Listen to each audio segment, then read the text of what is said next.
welcome to episode 43 of TBC The Board Crew. I'm Tony, and I'm joined tonight, or today, or whenever you're listening, by Ben and Bronson. How are you guys going? Great. Yeah, very well. Thank you. Back again, probably. Yeah. Full good. Yeah. Woo! Want you back for good. Anyway, we are going to change up the rhythm today and review 3 separate games. Today, I will be... Yeah, I know. It's something... It's a new concept I came up with on the weekend. I thought we'd try it today. Cool. I'm going to be reviewing Jaipur. What are you going to be reviewing, Ben? Project L. Project with a little L. And I'll be finishing up with Hanabi. Great game. Woo. All right. 3 great games. Let's get into it.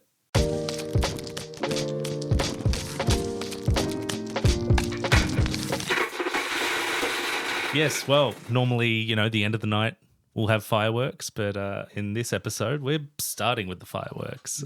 Hanabi came out in 2010. It's by Antoine Bowser, which is a pretty big name in the board game scene. Done some solid games. Yeah, the Seven Wonders franchise is... Oh, was that him? Yeah. Okay, I did not know that. Yeah, and also Hanabi. His more better known game, obviously. Yeah. I played Hanabi before I played Seven Wonders, funnily enough. Yeah. Me too. Oh, wow. Me too. There you go. Hanabi's a cooperative game, and I chose it because we're coming into that time of year where, you're with friends and family, and then also at the end of this month, there will be fireworks. So this game tends to come out of the cupboard around now on my travels for Christmas and seeing family. It's a cooperative game with a pretty simple learning curve. Everyone takes turns doing one of 3 actions. You either play a card, discard a card, or give a clue. And you're giving clues about the cards because you can see everyone else's, but you can't see yours. And the aim of the game is to play a sequence of fireworks. These fireworks are represented by cards, and the cards have colors and numbers. So you're trying to put down the red 1 before you put down the red 5. In a communal board in the middle. Yeah. Okay. And you're trying to do this either until you've played all of the 5s, which means you have succeeded. You have a perfect firework display. I've never done that. No, neither. Or you run out of the deck, you run out of cards because some of those 5s have been discarded or misplayed, in which case you have the score that you have. Or you run out of fuses, which represent your lives. When you make a mistake. you lose a bit of the fuse, and then eventually, it goes kaboom. Yeah. And you will have a score. Well, there is the potential of not having a score, but I've never seen that. I think theoretically you're going to get a score. Yeah. I can't imagine not getting a... Your score could be 0, I guess, but it's your score hard. and you have it. Yeah. I mean, if I was going to give a clue in this, and I was looking at, let's say, your hand, Ben, I would point and go this is a great card. No, if you only, can't do that. So, if only you could give clues like that. Unfortunately, you are yellow or number, isn't it? Yeah, colors or numbers. Yeah, and so it's only yellow. You can't tell about any other color. Yeah, you can point to you when you give a clue. You are pointing to the amount of one of those things, either all of the 1s in somebody's hand or all of the yellow cards in some. Yeah. Yeah. Okay. Now, I'm gonna give you a little cheat code here, a little life hack. All right, so and for context, for anyone who knows me or knows what I'm like when I'm playing a game, I do really like the rules. I really like to follow the rules, and the rules do cover the correct way to give clues, and anything outside of that would be considered dishonorable, as per the rules. Yep. Sometimes, especially when I'm not doing the teach, I'm not too worried about my honor. And so I might go to Ben and I might say, this 1 is yellow. This 1 is 2. Right. Yeah. Nice. Yeah. But, play your crowd. Like that kind of game. I mean, it's co-op. And is. In a sense, co-ops have almost the same thing as solo games. If you want to bend the rules as a table... go for it because you're not cheating anybody but yourself, you have to live with yourself. Well, it's technically these are tools just for us all to have fun. Yeah. Right? And so if by doing that, if you found a cheeky way to bend the rule, like if I, like, for example, Ronson, you got one, I go, this is blue, and I give you like a really long stare with the eyes, like, blink. play this. Yeah. Like, This is blue. Oh wait, that one is as well. Sorry, I forgot. Yeah. But I'm emphasizing this one is blue. And this is absolutely. It really does go to the like play your crowd. You know, don't play like that if you know someone in that group isn't going to appreciate it. But if everyone's all on the same page, then I tend to have a pretty good laugh. Hanabi is pretty tough. Yeah. Oh my gosh. Like, as we said, none of us have got that perfect 25. Not only, and I assume, like, have you guys ever tried the rainbow? The rainbow, yes, that's right. The additional suit that makes it even more difficult because it is covered. Like if you're giving a color clue, you have to always include that a colour. rainbow as well. But you have to build it separately. So it's like it's the next level. So and it comes in all the Hanabi decks. So if I say this one's a red and this one's a red, one of those might be a rainbow. It's also now a blue and a red and a yellow and a green. But you have to build the rainbows in their own order as well. You can't use them on other decks. They're a wild card in the worst way. Yeah. Yeah, a wild card that can only be used for itself. Yeah. Having said that, I think, like, I have one of the house rules, like, I don't generally do the dishonorable clue thing. Okay, yes. But one of the house rules that I do with people that are struggling with it is use the rainbows as wilds, but friendly wilds. So you can put them in other decks. You play a rainbow and it's a 2, you get to put it on anywhere where a 2 goes. If there's nowhere a 2 goes, we still blow a fuse, but that does make it slightly helpful. I think the other genius bit about Hanabi is, like, there's more 1s than 5s. Yeah. There's only 1 5 in each There deck. is only 1 5. And so you've got to be, when I tell you, like, this is a 5, I might tell you that even though we're way away from it because, like, I just don't want you to ditch this, Bronson. You can never discard this. And you want to discard cards because that's how you get more clues back. That is how you get clues back. And so the game forces you to And give up cards. That rarity of number decreases as the number goes up or increases as the number goes down, however you want to phrase it. It's cooperative. You can do it how you like. Yeah, if you're visiting friends and family this time of year, it's a great game. It fits in your pocket, so it won't like take up too much luggage space, which is great. Easy teach. I think the hurdles that come with the teach of this game is for people who are either one, not used to cooperative games, which we kind of talked about last episode on the crew. The crew and Hanabi, I think, are like both really good beginner cooperative games. Yeah, I think Hanabi's easier than the crew, Yeah. but both are pretty simple. There's less investment in narrative in Hanabi as well. Like you can just play there's it. not a lot in the crew either. But yeah. At least it's a fireworks theme. Yeah. I guess with the crew, because like you're going through a campaign book. Yeah. You sort of feel that almost commitment. But with Hanabi, it's like we're just trying to put on fireworks. Oh, it failed. Let's go again. Oh, it failed. Or we won. Yeah. All right, we're done. The other thing about Hanabi is often when I teach it, I don't talk about you can't see your own cards. So I do the whole rules explanation.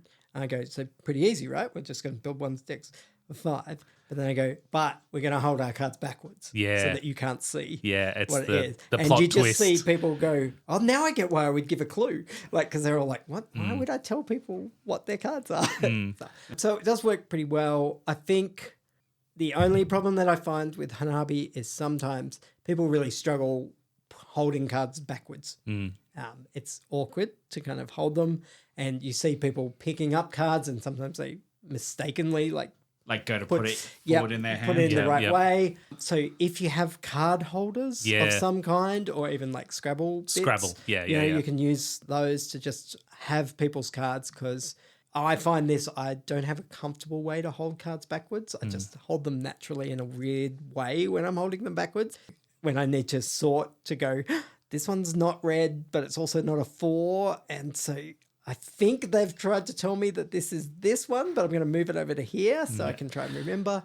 The other is, if you wanted to splurge a bit, Hanabi does come in a tiled version. Like Mahjong tiles. Like Mahjong tiles, and then you can have them like just facing out on you on the table, which looks really nice. I've never played with that, but have seen it. So really beautiful version of Hanabi. The card version is nice, cheap, easy. Yeah, my recommendation would be, if you don't have Hanabi yet and you haven't played it and you're looking to play it, then get the card first. Yeah. And then if you like it, you know it's something you want to invest in, get the tile, like the deluxe version. Yeah. And then, gift the other one to someone else who might enjoy it, and, let the fireworks go. Whoa. I mean, and it won the award, the Spiel Spiel des des Jahres. Jahres. Yeah. So quality game. Yeah. Which year did it win? 2013. 2013. There you go. Brilliant. Yeah, brilliant. Bang, bang. Bang, bang. That's Hanabi.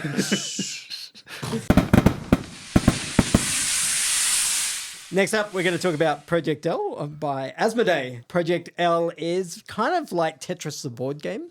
So, although not really. I don't know, it makes you feel Tetris-y because you're like dealing with all those little Tetris shapes. In Project L, you're going to have polyominoes. That was right, wasn't it? Polyominoes. Polyominoes. And so you start with a little 1, which is pretty crappy. It doesn't really fill any patterns. But then you can take free actions on your turn. So you can get another 1 piece. You can upgrade one of your 1 pieces into a 2 piece, or a 2 piece into a 3 piece, all the way up to a 5 piece. You can take a new puzzle piece, and you can always have up to 4 puzzle pieces that you can be working on.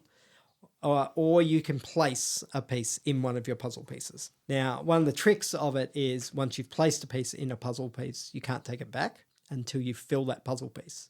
But once you fill that puzzle piece, it might have a reward of points, or it might have a reward of another polyomino that you get, which might often be a nice big one, or maybe a combination of 2. And generally there's 2 types of puzzle pieces. So there's the black puzzle pieces, which are really hard to do, but give lots of points and almost never give you puzzle pieces back. And there's the white ones, which are really easy to do and generally don't give you much points, if any, but give you great other polyominoes to kind of build your engine. That's all pretty simple. But the trick of it is in your free actions, once per turn, all those other actions you can do as many times in the turn as you like. You can do what's called a master action, where you can put 1 polyomino in every puzzle piece that you have. So potentially that's like 4 actions in one. If you've got 4 puzzles that you can put 4 pieces in without then screwing yourself of not being able to fill the puzzles because you now don't have any pieces. Because it's terrible if you spend your actions getting 1s just to like fill in those puzzles. Game I played last week, playing with Michael, and he did that. So he did the master action, and then he looked at it and he went, I see what I've done here, because now I can't complete any of these puzzles. Anyway, so he came second, so he was close. But yeah, so it's an interesting little game. It's quite easy, doesn't take very long. It's like 20 to 30 minutes for a game. Plays up to 4 players.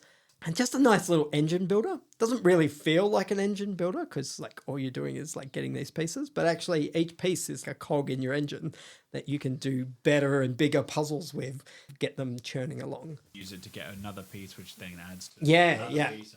And so you end up with this like brilliant collection of all these different ones, and then you're like, okay, well now what's the most efficient way of getting puzzles and then filling them with? So towards the end of the game, I never have to upgrade pieces or get pieces again. I'm just trying to do master actions every round, trying to get that in 4.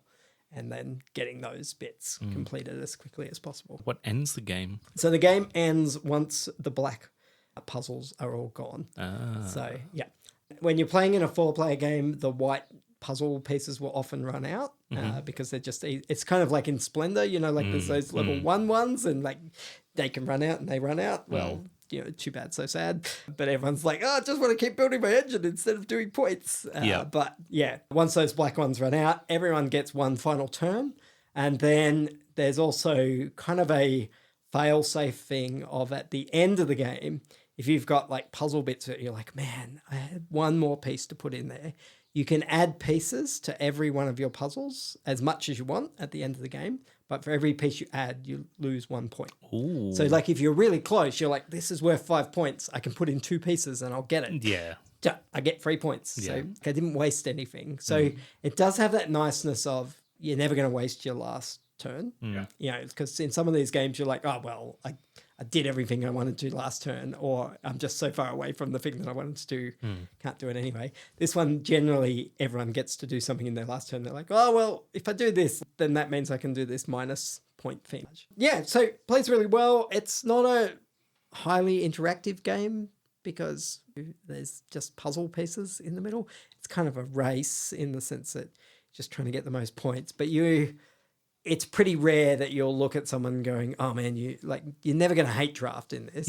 It's just going to be someone took the puzzle piece that might have worked perfectly for you that, but there'll be some other one. So I guess if you really like high interactivity, I wouldn't go for Project L, but it's pretty good.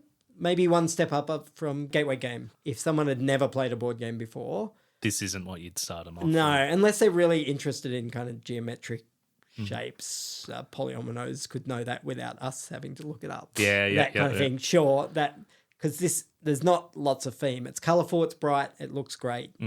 It's very board gamery in the be efficient with your actions and figure out how to do min-max your stuff. It's a puzzle game. It's a puzzle game and it's very puzzly. It's not brain burnery or anything, but there will be points in the game where you're like, I realize what I have done wrong and why I'm not going to win now. And if you're just la la la la la, you're not going to win, which is not a great game to teach if someone's never played board games. It's just Ben wins these things all the time. I mean, we play board games all the time and you win things, so I mean... my win rate's not that high. If you look at BGA, it's pretty low. Whenever I play board game night, your win rate's pretty high, I'm just saying. Something I find with tile builder games, I tend to gravitate to one on my shelf. Let's see. Carcassonne or something like that? Yeah. Patchwork? Patchwork for sure is one of them, but also Reviewed there's... early in the pod. Polyomino style. Yeah, or the stained glass one. What is that? Sintra? Sagrada. Yeah. Yeah. Those kinds of games. I find that I only I don't know. I find that when I get a new one, then that's the one I want to play. And I just don't worry about the other ones. I think that's a fair, if you're not an idiot like me and just have hundreds of board games and you're just looking for I just want each game to do their thing and do it well. This is a polyomino style game and it's not radically different from most other polyominoes. There's some tweaks and some interesting. I think the reason you would go this one over other ones is if you didn't care about theme and you wanted puzzle. Yeah. This is... How many players as well? Because Patchwork's limited to 2. So. Yeah, and I mean, Patchwork does 2 better than this does 2. Okay. Even though I said it's solitaire, there's a scarcity to the pieces. The rules actually explicitly say, if the pieces run out, then those shapes run out. That never happens in a less than 4-player game, but in a 4-player game it happens quite often. You're like, oh, there's no more 2 pieces. This really sucks. I wanted some more 2 pieces. Yeah. The rules say there are no 2 pieces, then bad luck. The solution to that though is a balancing in the same way that Seven Wonders does it, where you've got these assets for a 3-player game and then you add more and more. And so every time you play and pack up the game, you've got to be all right, we're going to put the 3-player cards Project L here. just says you're going to have these many puzzle pieces for the number of players, just so that it's the same game length, that you're not there for an hour with 2 players, because this would not hold for an hour. It's a shorter game, but it doesn't change the actual polyominoes that are available to everyone. You just pull them out of the bag because they're little plastic bits. So I guess they could say in the rules have 8 of them or whatever. Oh my gosh. But thankfully it doesn't get around. Remove 10 of these. Yeah. So I think Project L does the puzzle better than some of the other ones, at least for light. There's some heavier polyominoes, if you want to go Feast for Odin or something, where you're going to be got to think the puzzle through and I've got to get these right polyominoes and there's only one of that shape, and it goes up to things that are 13 squares or something. So the puzzle gets... Have you never played Feast for Odin? I've never played Feast for Odin. No, it's one I want to play. Yeah. Ugh. Anyway, it's a completely different style of game. We'll review that once I play. It's a big, crunchy polyomino sort of, and it's got tons of other stuff going on. This is just pure polyominoes, placing them, making that puzzle of when can I do a master action and when can I get how many puzzles can I put the master action in? Because sometimes you're going to be looking, going, I could do a master action here, but I'm only going to get 2 puzzles. Because if I put it in more, I'm going to screw myself and run out of pieces, and then my engine will grind to a halt for a couple of turns while I get terrible little 1 tiles to fill everything in. So, but maximizing that master action, because that's the only time you're going to be able to differentiate yourself from other players. When can you do a master action? How big can you do it? And so it's pure in that way. It just goes, it's like Dominion with deck building. It's I'm just doing deck building and there's no theme here. There's nothing else. It's just deck building. That's what you get. that's kind of Project L for polyominoes. You're just doing polyominoes. There's no theme. There's no clever little thing that you can do. There's one action that you get to play around with that will make a difference. Everything else is just basic mechanics. Yeah. You find out there's like some expanded lore about all the shapes. Polyominoes came to us back in the year 2247. Yeah. Apparently there is an expansion for Project L, which I have zero idea what it does. Okay. So I can't tell you. Yeah. But I guess maybe if you love Project L, go for it. Yeah. But, like I said, it's plain and simple. Just fill in the things. Project L. It's not an L.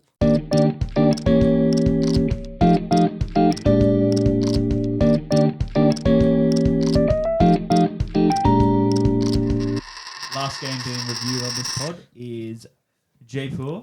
Or Jaipur. Published by GameWorks Games.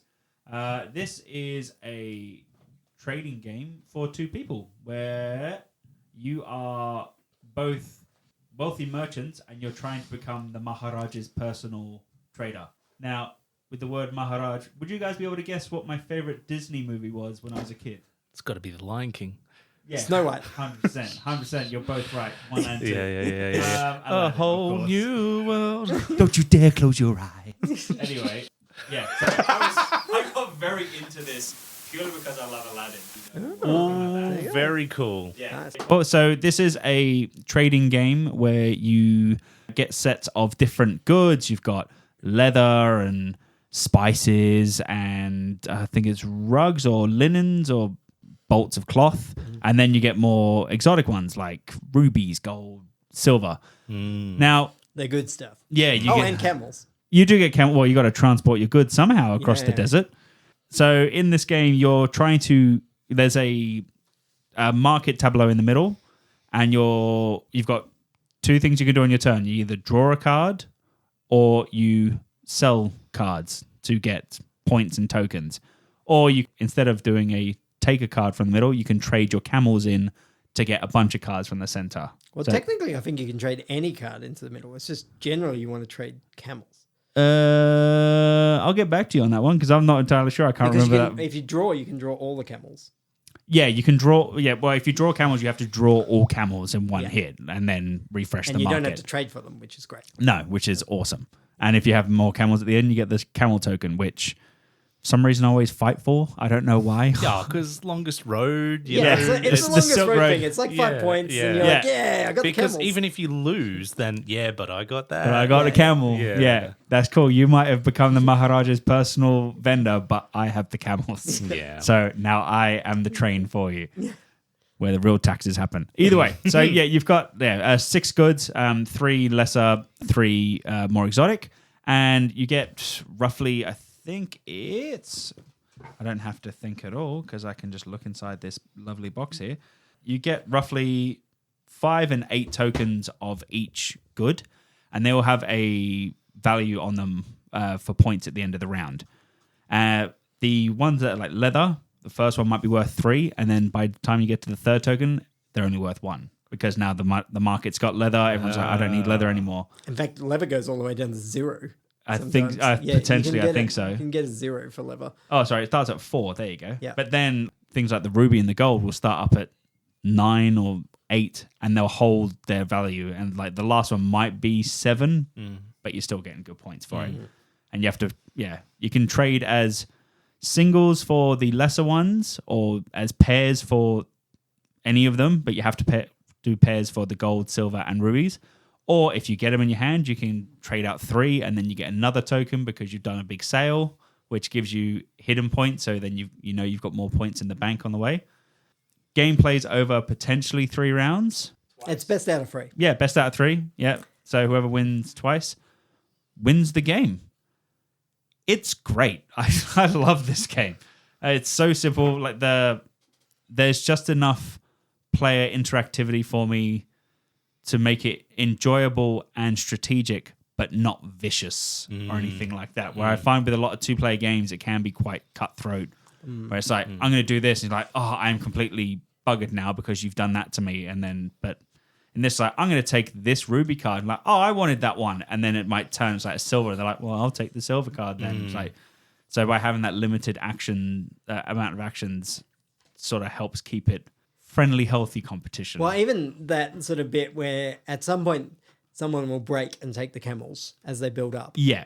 Because getting that many camels is it's very powerful, puts them in your hand, but it means you're going to refresh that market. And so I might be like, I'm going to take 4 camels. This will be awesome. I'm going to get the camel token. And then 4 rubies flip out. And Tony's just like, well, thank you. Yeah, I'm just going to trade 4 cards, yeah. 4 rubies, and woo, sell them all and get, because, you can sell triples or quadruples or 5s, I think. Yeah, you can sell up to 5 in a go. For 5. And so, it's just, it's really because I think you have a hand limit of 7. Yeah. So it's not like you can sit there and just collect, and then just go sell everything. Yeah. You have to move your goods along. And there's points for selling quick. So maybe you do want to just go, I'm just going to sell 1 lever and get that 4 points for lever and then watch the market tank. Yeah. While Tony was like, I almost had a triple lever. Like I was going to go for the... But now I got 3 1s from my 3 leathers. Great. And a 3 token. What did that 3 token give me? It gave me a measly 2 points. Yeah. So I agree. It's one of the 2-player games where you win by how well you did, not how well you punched your opponent in the face, which a lot of 2-player games feel like the way I win is by punching you in the face. And the better I punch you in the face, the more I win. Yeah. Jaipur doesn't feel like that. It doesn't feel anywhere near as ruthless. No. It's still... It does feel like just rival businessmen. Yeah. Both you're both making sales at the end of the day, but it's not like you're sending someone over to burn the other person's wares. Like that's No. Yeah. You're just like, I can't believe you sold before I did. Like I was just, because that big throng of customers coming through to buy this. Yeah. Yeah. It tempts you to get bigger sets. One more lever. And then Tony's like, I'm just going to sell these levers. You're like, no, I could have made so much more points if I sold them last turn. So, yeah. But like you were saying there with the camels, because you can see the whole time how many tokens are left for each item in the market. There might be 4 camels out, but a lot of the tokens still there. So I'm pretty safe if I grab these camels that it's not going to flood with a bunch of exotic items. But if all of a sudden it's low on spice, leather, and cloth, and you see 4 camels, you really don't want to touch those camels because you might go, cool, to camels. It's like ruby, gold, silver. I'm like, God dang it. Although, another cool thing that you can do is you're like, I'm going to take all the camels this turn. And the other person's like, wow, look, I get all these great goods. And then the next turn you end it. You end the round. True. Yeah, you're like, if you can strategize that right. Because the game ends once 3 goods are completely sold out. Yeah. So you can do it with just the basic ones, like just really burn the game through quickly, but you want to sell the higher stuff. Yeah. That's something I find with 2-player competitive games is if they go on for too long, then it can build tensions. Yep. What's the playtime on this? I mean, it says on the box 30 minutes, and that's probably 3 10-minute rounds. Yeah. So it's a nice quick game. Yeah. And you can burn through rounds of this very quickly if you do just sell those basic items and just try and really eat through it. If you've got the win on the first one and then you're going to try and push through the second and try and do it, maybe it might go quickly for you that way. But then again, as Ben said, maybe the other person goes, I'll keep collecting these exotics, and just completely blows you out of the water because they get all the high ones. So 30 minutes, that is probably being generous in terms of the timing. It says 12 plus on the box. I've played this with my son who's 6. So you can do it with kids who are younger. We did play more open-handed, and we kind of removed the hand limit. So to try and... so that way he could sort of just collect as he wanted to. And then we also made it that another house rule was on your turn you could collect and sell, because otherwise I saw if I'm sitting here and just watching him collect, it's going to be forever until we're going to be done. But and now he plays it the proper way and he enjoys it. So I mean, it's not hard rules. It's probably the nuance that younger kids are going to miss about when to sell, when to collect. Correct. Yeah, 'cause it's just that light bit of strategy. And I mean, you say there's not a lot of rules. This is a very short rule book, and half of it is advice and reminders about rules and the scoring. Yep. So it's a great game. I looked it up. It's $20 at JB Hi-Fi. So if you've got a gamer friend and you want to play a game with them, pick this up. It's Christmas time. Have fun with it. I'll trade you for it. Yeah. You trade me for it. What are you trading? I don't know. I'll take your advice on that one. And the friend I'm buying it for is me. Yeah. Yay! Play yourself. It's not, you can't solo this game. But that is Jaipur.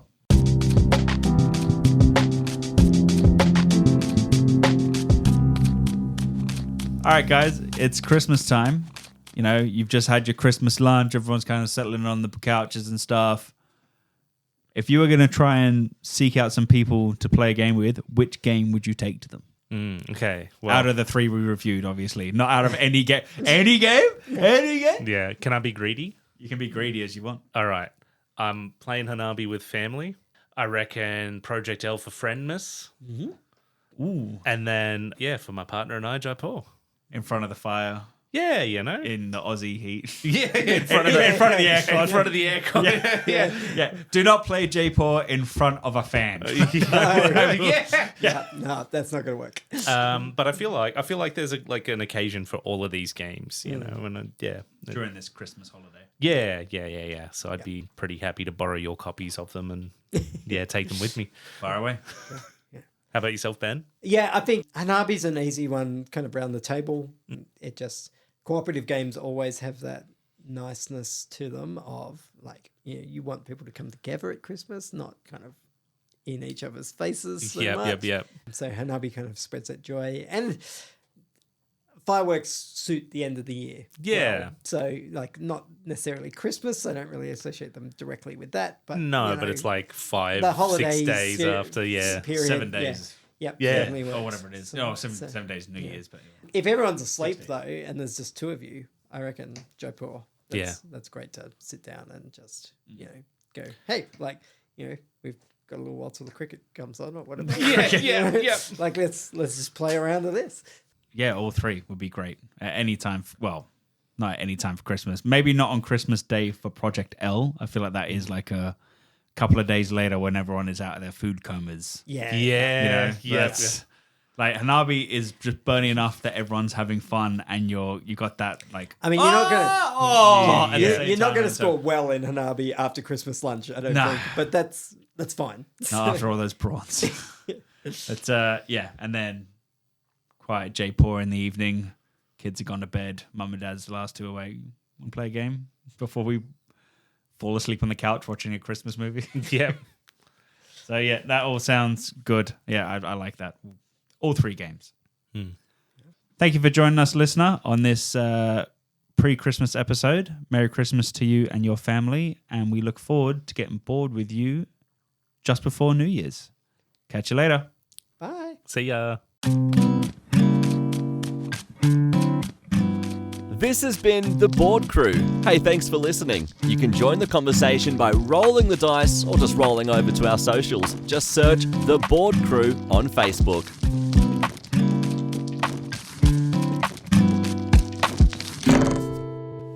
Conjoined squares. What are those? What are they called? Tesseracts? Yeah, gosh, what are they Quadra, called? whatever's. Like I know, like Polynomials. I think it's polynomials. Is maybe, or maybe it's tesseracts. I don't know. Oh, tangrams?